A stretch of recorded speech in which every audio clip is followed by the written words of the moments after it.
Apprendre, se former, réussir, rencontrer l'amour, prendre soin de ses proches. Tout au long du parcours, MTN Momo te simplifie la vie et améliore ton quotidien. Paiement de factures, frais de scolarité, achat de crédit de communication, emprunt, transfert d'argent, MTN Momo est là pour toi. Rejoins la grande communauté MTN Momo. Tape étoile 133 dièse et avance avec Momo. Everywhere you go. C'est pas normal. Une situation vous déplaît. Vous en avez gros sur le cœur. Vous êtes exaspéré par un certain nombre d'événements. Radio Côte d'Ivoire vous ouvre une lucarne pour crier votre mécontentement. C'est pas normal. Les gens de la presse aient le courage de dire la vérité aux gens. Si quelqu'un fait quelque chose qu'on dit c'est pas bon, tu viens poser la question aux gens, on te répond, il faut dire ça comme il se doit. Abidjan peut pas être comme ça. Il faut la construire sur Abidjan, c'est pas comme ça qu'il a voulu que l'Abidjan soit. Voilà. C'est pas normal. Vraiment, nous prions beaucoup l'État de Côte d'Ivoire de penser à ce problème, de nous donner un conseil. EVEA palmier. Là, on sait qu'au moins le prix est fixé, que ça soit 400-500 pour un an, comme on donne le prix du cacao. Ça peut nous arranger, nous, les planteurs d'EVEA. Actuellement, je vous le jure que nous avons coupé tous nos caféiers pour mettre l'EVEA et on est resté, on fait trop beau partout. Vraiment, c'est pas la peine. C'est pas normal. Du lundi au vendredi, de 8h15 à 8h30 sur Radio Côte d'Ivoire.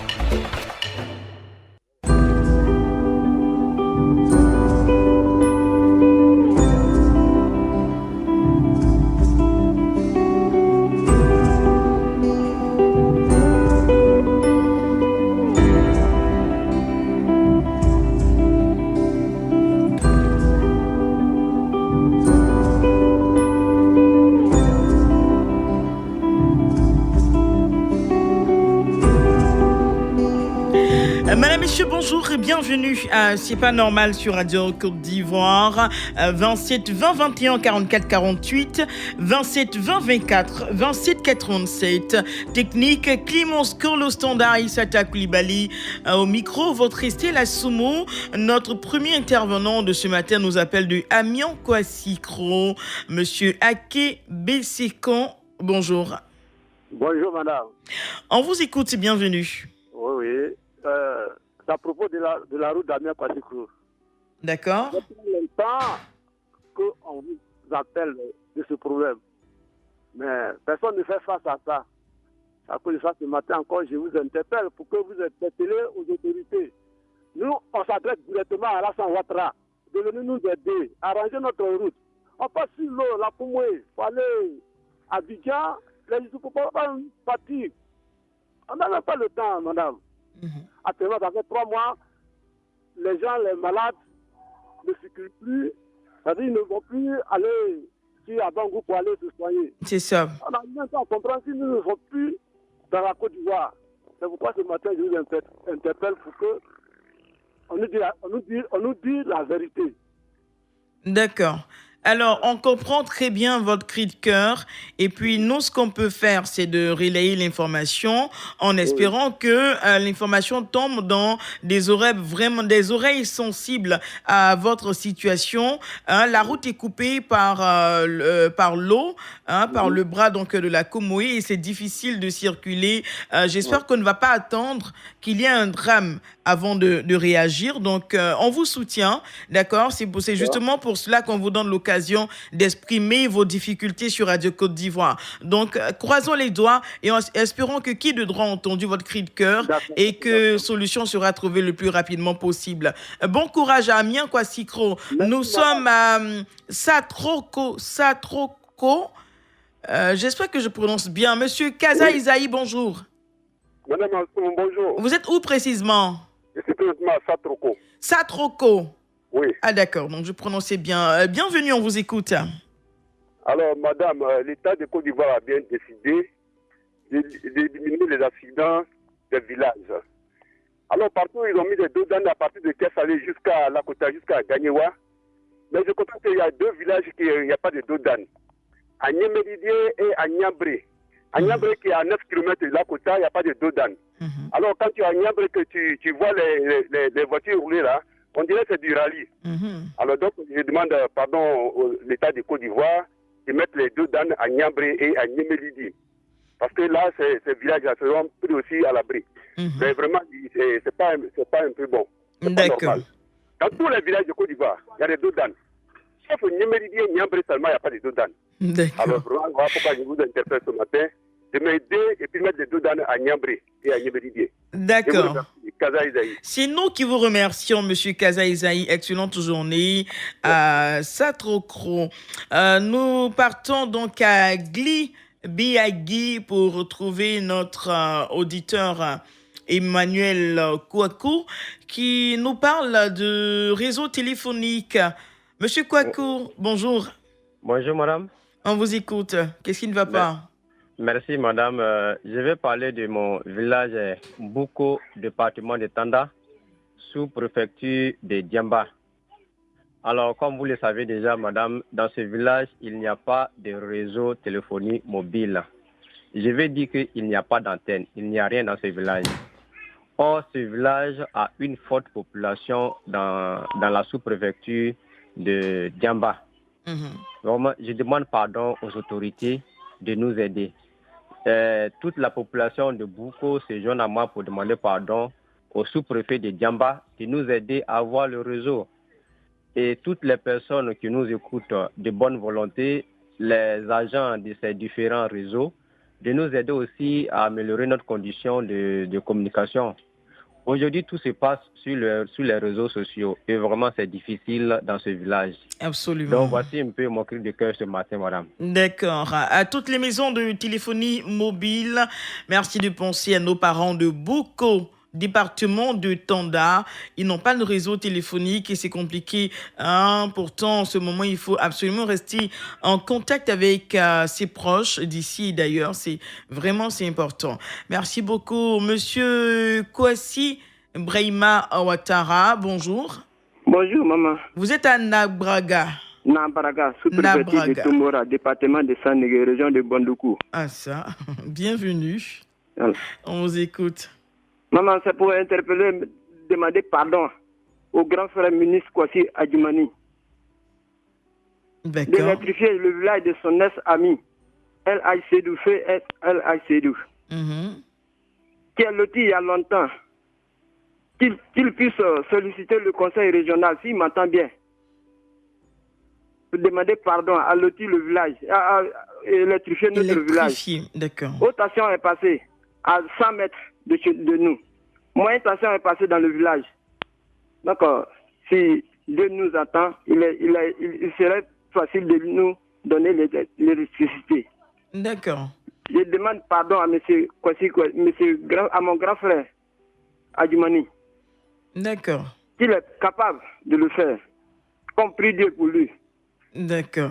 Je vous remercie. C'est nous qui vous remercions. J'appelle de Nabraga. D'accord. Merci beaucoup, monsieur Kwasi Brahima Ouattara, qui nous appelait de Nabraga. Exactement. Et on espère que le courant, l'électricité sera dans le village pour très bientôt. Nous sommes à Bobo, ici même à Abidjan, à Bobo derrière Aïe. Monsieur Mbrakanga Bernard, bonjour. Bonjour, madame. Vous allez bien? Oui, ça va, madame. D'accord. Alors, je vais parler de la route de 21e jusqu'au terminus 51, 52. D'accord. La route est vraiment gâtée. Au terminus même, il y a un gros trou. Le bus tombe dans le trou avant d'aller garer au machin. Ah bon? C'est pour ça que je vous appelle pour dire soit la Sotra ou bien la mairie. Vous pouvez bien arranger ce coin. D'accord. Est-ce que vous pourrez rappeler l'axe, s'il vous plaît? C'est 21e jusqu'au terminus 51-52. D'accord. Bien reçu. Vraiment, de 21e jusqu'à terminus, la route est vraiment gâtée. Mais au terminus, la route est gâtée. Donc, c'est ça que je vous appelle. D'accord. D'accord, on est sûr que vous avez été entendu par qui de droit? Monsieur Ouattara Abdoul nous appelle de Ménégbé. Bonjour. Oui. Bonjour, madame. On vous écoute. Oui, madame, c'est pas normal. Madame, depuis 2019, l'école primaire, c'est-à-dire l'IEP Gabiagi, est parti en fumée. Mais l'école est partie en fumée. Le président du conseil régional est venu 2 fois faire le constat. Et jusqu'à présent, madame, je te dis, il n'y a rien. Aujourd'hui, les élèves sont à la maison. Il y a d'autres qui sont obligés de faire des doubles vacations qui fatiguent les enfants actuellement au niveau de Gabiadji. Gabiadji, c'est une sous-préfecture. On a un sous-préfet. Mais ces grosses villes, des villages même, c'est-à-dire des villages qui viennent fréquenter là, et on te dit que l'IEP est parti en fumée. Le bureau de directeur, tout est brûlé depuis 2019 jusqu'à aujourd'hui. Or, pourtant, le gouvernement parle de choses écoles obligatoires. Et mais voilà que des écoles sont parties en fumée. Jusqu'à aujourd'hui, on n'arrive même pas à établir ces écoles-là. Et avant que je suis parti là-bas, mais ça faisait pitié. Les enfants sont dehors, peuvent faire des vacations. Vraiment, je vais ce matin-là interpeller Madame le ministre vraiment de l'éducation pour qu'elle vienne en aide à cette population de Gabiadji, à l'IEP de Gabiadji, une grande école vraiment qui souffre, qui vraiment, ces enfants sont là, sont délaissés, ils sont au soleil, d'où vacations, vraiment ça fait pitié. Et actuellement, les enfants vont dans quel bâtiment, vont à l'école dans quel bâtiment? Non, bon, ils ont fait des bâtiments, ils sont là, bon, ça dit, c'est le même bâtiment, mais tout est parti en fumée, il n'y a pas de tout, il n'y a rien au-dessus, les enfants sont au soleil. Waouh, sérieusement? Ça fait pitié, ils sont au soleil. Il n'y a pas de toiture. Là. Bon, c'est pas joli à voir. Oh, pourtant, nous parlons d'école obligatoire, mais voilà maintenant qu'aujourd'hui, ils ont construit l'école, et aujourd'hui, l'école est partie en fumée, tout est brûlé, puis bon, ça fait pitié. D'accord. Donc, vraiment, c'est une déliance. Je demande vraiment beaucoup pardon aux autorités compétentes de venir en aide à cette école-là. D'accord. Moi, qui ne mérite pas ça. Merci madame, beaucoup. En plus, on n'est même pas la radio Côte d'Ivoire à San Pedro. Oui, pour la radio Côte d'Ivoire à San Pedro, c'est un problème avec les émetteurs. Donc, un problème qui est en cours qui est en train d'être résolu. Voilà, merci beaucoup. Et puis, en ce qui concerne l'école à Gabiadji, les enfants qui vont à l'école dans des classes qui ont brûlé et sans toiture, je pense que les cadres de Gabiadji devraient se mobiliser rapidement pour que ce soit résolu le plus vite possible. Pour les enfants, c'est vraiment important. Mais on espère que votre cri de cœur, Madame la ministre de l'Éducation nationale, a entendu et que vraiment Gabiadji verra soit une nouvelle école pour les enfants ou au moins la toiture sur l'école qui a brûlé. Nous sommes à Grabo avec vous, Monsieur Yao Tiekoura. Bonjour. Bonjour, Madame Assoumou. Bienvenue, on vous écoute. D'accord, je voulais parler un peu de l'école. Moi, d'abord, si je pouvais mettre le président Alassane Ouattara au dos, j'allais le mettre au dos d'avoir supprimé vraiment tous ces frais annexes qui enrichissaient les chefs. Donc, d'avoir supprimé les frais annexes. Voilà. Aujourd'hui, cette année-là, vraiment, ça nous a permis de souffler beaucoup. Mais mon problème, vraiment, que le président fasse encore un effort pour les enseignants, je répète. Parce que sans enseignants, on n'aura pas d'école de qualité. Madame Assoumou, vous êtes d'accord avec moi? Absolument. Au lycée moderne des jeunes filles, ma fille a fait la 6e sans professeur d'SVT. Cette année encore en 5e sans professeur d'SVT. Elle va faire quoi en 4e?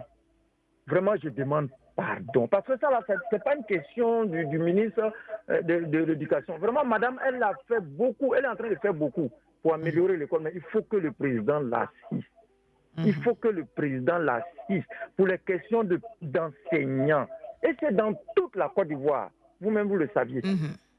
Vraiment, madame, je pense que j'en ai déjà trop dit, mais vraiment que le président fasse un effort. Très bien. On est de tout cœur avec vous. On est de tout cœur avec vous et on espère que... Voilà. Alors, on termine rapidement. Monsieur Traoré Bassina, bonjour, vous êtes à Port-Bouilly. Bonjour, ma maman chérie. Bienvenue, on vous écoute. Maman, aujourd'hui, vraiment, je voulais savoir le sujet. Oui. Maman, je vous dis, allez comme ça, là, c'est moi, d'Abakala, dans mon village, Wendene, jusqu'à Komboué. Moi, vous savez que c'est une bourse internationale. Oui. L'année 2019, là, j'ai eu à Groyer, vraiment, il y a une structure qui allait gratter la route. Vraiment, ils ont mal travaillé, c'est-à-dire ils ont pris les sables là pour fermer les trucs. Mais aujourd'hui, maman, Assoumou, si tu arrives là, tu vois la route, c'est impraticable. C'est une route d'Abakara, c'est moi là, c'est une autre, c'est à 50 km de chez moi. Mais si tu prends la route au moins de 1 heure de temps, tu dois mettre 4 heures de temps avant d'arriver à Dabakala. Imagine, s'il y a une tienne malade, que vous allez évacuer à l'hôpital de Dabakala. Vraiment, c'est difficile, maman. Ça sera compliqué. Donc, vraiment, ce matin, je demandais une doléance à l'État, que vraiment l'État, c'est une doléance. L'État vient nous aider, d'unir à nous aider pour que cette route vraiment, on puisse procéder pour nous. Sinon, vraiment, actuellement, là, c'est impraticable. D'accord. D'accord. Donc, on rappelle l'axe. Vous avez dit l'axe? Oui. Vous avez dit l'axe d'Abakala? Oui, d'accord. À Komoué. Très bien. Très bien. Voilà. Très bien. Message bien reçu. Merci beaucoup, Monsieur Traoré Bassina. Et puis, pour tous nos intervenants, on espère vraiment. C'est la raison pour laquelle on vous donne l'occasion sur Radio Côte d'Ivoire d'être entendu, de parler de vos difficultés pour attirer l'attention en espérant que le retour soit favorable pour vous. Bon courage à toutes nos populations. C'est pas normal pour aujourd'hui, c'est terminé. Nous aurons certainement vendredi prochain avec nous Ange Quadio, notre vérificateur, qui va prendre le soin toute cette semaine de vérifier les informations données ici. C'est pas normal, et puis de nous revenir avec vraiment de quelque chose de concret, s'il y a des améliorations, s'il y a de bonnes nouvelles, s'il y a des informations qu'il faut recadrer et tout. Notre vérificateur sera là sur le plateau vendredi prochain, donc c'est pas normal. Clémence Kola assurait la partie technique, au standard Issata Koulibaly, votre Estelle Soumou était au micro. Madame, messieurs, restez sur Radio Côte d'Ivoire. C'était C'est pas normal. Vous pouvez réécouter cette émission ce soir à 19h20 sur Radio Côte d'Ivoire ou sur notre site internet www.rti.ci, onglet Radio Côte d'Ivoire. Radio Côte d'Ivoire prend soin de votre santé et Djenebo Karamoko dans Santé au quotidien aujourd'hui s'intéresse aux épices, précisément le curcuma.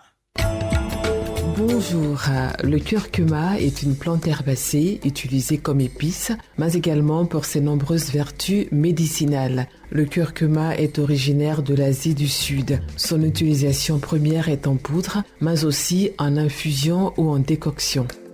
Le curcuma est une plante aux nombreux bienfaits santé, mais il peut aussi avoir des effets secondaires, d'où des précautions à connaître.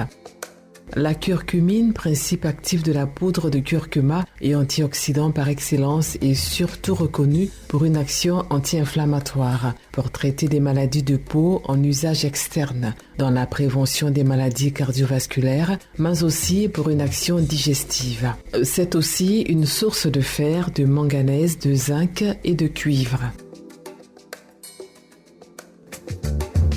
Avec sa belle couleur orangée, le curcuma est depuis longtemps plébiscité en cuisine, mais c'est aussi un ingrédient cosmétique qui ne manque pas d'atouts.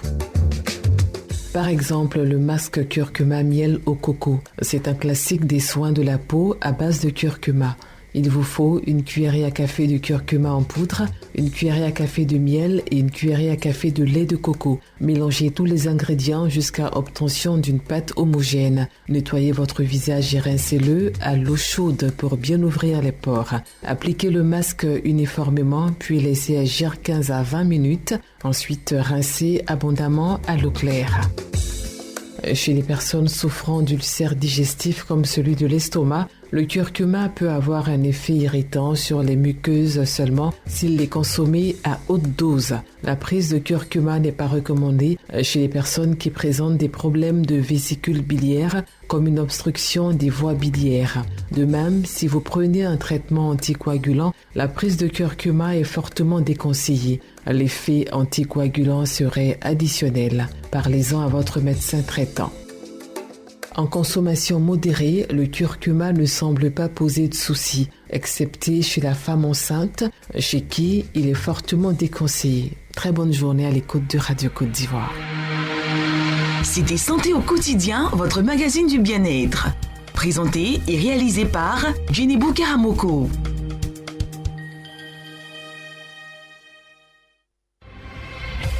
C'est l'heure des infoservices sur Radio Côte d'Ivoire.